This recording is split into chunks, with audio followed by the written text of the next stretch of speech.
ஆங்கிலேயர்களே வியந்து பாராட்டும் அளவிற்கு நம்ம இந்திய இளைஞர்கள்கிட்ட நம்ம தமிழ்நாட்டு மக்கள்கிட்ட இளைஞர்களோட அறிவும் ஞானமும் மிகவும் மிகப்பெரிய பொக்கிஷமாக இருக்குது அப்படின்னு சொல்லிட்டு எல்லோருமே வியந்து பாராட்டுறாங்க.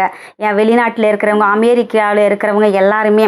ஸோ அந்த மாதிரி பார்த்தேன்னா நம்ம கரிகாலன் சோழன் கட்டிய இந்த கல்லணையை பார்த்து அயல் நாட்டவர்களே, அதாவது ஆங்கிலேயர்களே வியப்பாக பார்த்தது எப்படி இதை கட்டினாங்க அப்படின்னு சொல்லிட்டு.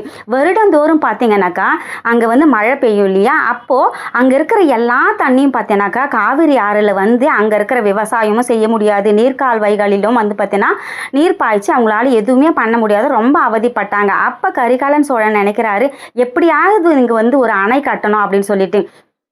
அப்போ பார்த்தீங்கன்னாக்கா நொடிக்கு 2 லட்சம் கன அடி நீர் அந்த ஆற்றில் வரும், எப்படி இதை கட்ட முடியும் அப்படின்னு சொல்லிட்டு யோசிக்கிறாரு.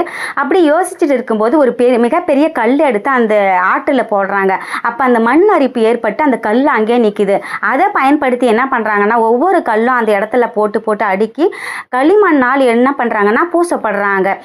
உலகத்திலேயே முதன்முறையாக கல்லும் களிமண்ணும் வச்சு ஒரு அணை கட்டினது நம்ம தமிழ்நாட்டை சேர்ந்த நம்ம கரிகால சோழன் தான். நம்ம மிக பெருமையாக நம்ம மார்த்தட்டி சொல்லிக்கலாம். ஸோ அந்த மாதிரி பார்த்தீங்கன்னாக்கா இதை கட்டுறதுக்கு எத்தனை ஆண்டுகள் ஆச்சுன்னா 30 ஆண்டுகள் இவர் எடுத்துக்கிட்டாருங்க. இதனுடைய நீளம் பார்த்தீங்கன்னா 180 அடி, அகலம் பார்த்தீங்கன்னா 66 அடி, இதனுடைய உயரம் பார்த்தீங்கன்னாக்கா 18 அடியாக இது சிறப்பாக பயன்படுத்தியிருக்காங்க. அழகாகவும் இதை கட்டியிருக்காங்க. ஸோ இதுதான் பார்த்தீங்கன்னாக்கா வரலாறாக இப்போ பேசப்படுறாங்க, கரிகாலன் சோழனால் கட்டப்பட்ட கல்லணை அப்படின்னு சொல்லிட்டு. ஸோ இதனுடைய வரலாறு இதுதாங்க. மீண்டும் அடுத்த வீடியோவில் உங்களை சந்திக்கும் வரை உங்களிடமிருந்து விடைபெறுவது உங்கள் ஜெனி. நன்றி, வணக்கம்.